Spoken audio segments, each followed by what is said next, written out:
of course, my brothers and I all had questions afterwards because, you know, we wanted to know all these little details that they weren't even around to answer anymore. But um, they got into the group when there were just 30 people, so it was in the very beginning stages, and they survived. I mean, one particular story my father would tell me, you know, actually, I have to tell you this. They didn't really speak about it much when we were growing up. It was like we learned about it in school, but, you know, I think it was still so hard for them. You know, that it was the pain and the suffering was still so new that I think it took years for them to really start. And we never questioned it. It was when we all had, my brothers and I, when our children were old enough where they were learning about it in history, they would sit down and say, Grandma, Grandpa, tell us stories about the war. And that's when all of it really started to come out.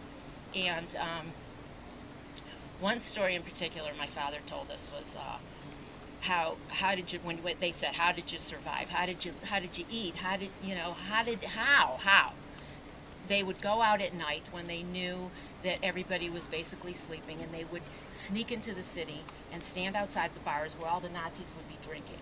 And they'd come out, they were drunk, they were easy to kill. These men were strong. I mean, they were strong like bull. I mean, it was amazing. My father was strong until he died. And they would steal their ammunition, they'd steal their liquor, and that was basically it. That's how, if you saw the movie, in the movie, they always had scenes of the men doing shots of vodka just to numb the pain and to prevent, you know, the winters when it was freezing cold and they could barely stay warm. The drinking helped. So then they would steal food, and they would go to the side. Once they got the ammunition, they go to the sides of the roads. Then they would see the Nazis coming. They'd start to kill them that way. But they never wanted to waste their bullets if they did. There's a scene in the movie where my father told us this story too. If they ever captured a Nazi, they didn't want to waste their ammunition on them. It was too precious. So they had the kids that were in the woods. They would tie the Nazi to a tree, and they'd have the kids stone him to death. And that was their way of, you know, and they would throw the stone saying, this is for my mother, this is for my father, this is for my brother, this is for my sister. I mean, the whole... Yes, and if you saw the movie, my parents ended up getting married in the woods. I don't know if it was, I'm sure it was very fabricated, you know, being a Hollywood movie. But my mother, of course, used to tell us, well, I don't have any wedding pictures. We got married in the woods, you know. But the strength... The couple in the movie was your parents? Well, it wasn't actually them. At first I thought it was because my mother's Yiddish name was Kaya, and her name was Haya. But she married a Bilski. She married one of the Bilski brothers. Do you remember that scene?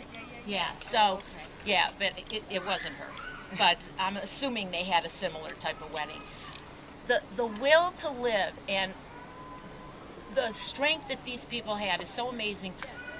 There are almost 20,000 living Jews today from the people who survived in this particular partisan group, because one of the Bilski brothers' sons, who came to speak at the Chabad house in Cleveland at Solon, we went and we listened to him, and we got together with him, and you know, he just told us stories about his father and his uncles and how they were just such modest men, and they never really wanted to be like known as heroes, and you know, they were interviewed, and he said that his father said to him, when we're gone, then you'll take it to another extreme with the movies and the books, and they did. And my parents kept in touch with them until they died. I mean, they used to always talk about our leaders, you know, the Bilski brothers. They were amazing men, and they were, you know, the whole, like, just grasp the whole thing, and that will and strength to live and go on. And, you know, my father, he made a vow, if he was saved and he lived, he would go to temple. And, you know, see, a lot of Holocaust survivors had different mentalities. He believed there was a God because he was saved. A lot of Holocaust survivors believed there wasn't a God because they allowed this to happen. So, in his case, I mean, he was a very Orthodox man. He went to shul every single day after he retired, and he became like this, like almost like a matriarch at our temple, because he left an Orthodox shul to come be with all of his kids, because we all belong to a conservative one. And he was a little ahead of his time because he thought it was so wonderful that women could come and say Kaddish for their loved ones, where in the Orthodox religion you really weren't allowed to do that. And I never realized until he died how loved he was and how respected, because people came up to me and they like told me things that like, you know, I loved him and I appreciated him and I knew what a strong, amazing man he was, but it's almost like I didn't have enough time. And he lived till he was 92, which was amazing, you know? And I don't even know what else to say other than the fact that, you know, we're here. I have a brother who's carrying on his legacy totally in the fact that he has gone to shul every day since my dad has died. And he took over his place, and some of his best friends are men in their 90s and 80s, because all my dad's friends became his friends. And it's just, the whole thing is just, you know, it's so heartwarming to see that I know their legacy will be carried on, and the fact that, you know, the Jewish religion is just so important, and the fact that we have to keep going on and being strong and showing the world that, you know what, we are the chosen people. How many people were in the ones? Total at the end, 2,500. When my parents joined, there were 30. 2,500. But For how 25 many years did they have you? Over 3. Do you want to share something? All four of my grandparents were Holocaust survivors, and my parents were actually, my dad was born in a DP camp, my mom was born in Europe, there's just story after story that I've heard, especially about my grandmother, who was just this extremely, she had people call her, 30 years after the war and say, Celia, you don't remember me? You saved my life. Like, she didn't even know. You saved my life. She used to knit. They wouldn't let them wear underwear. And to that, it was so, like, degrading and demoralizing. So she used to knit them underwear.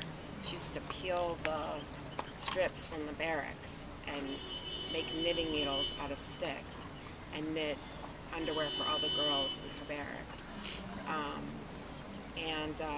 About 3 years, it'll actually be 4 years in November, I went to Poland, and I stood in her barrack, and found her barrack and stood in her barrack, and it was a really intense moment to think that there she was, like, on the verge of death, and here her granddaughter's standing, and what a testament it is to her and everything, but everything she went through, and she went through a lot after the war too. She never ever stopped believing in God. She never ever gave up faith or hope, ever. So.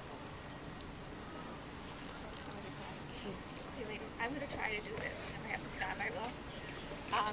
My father lost everybody in the war.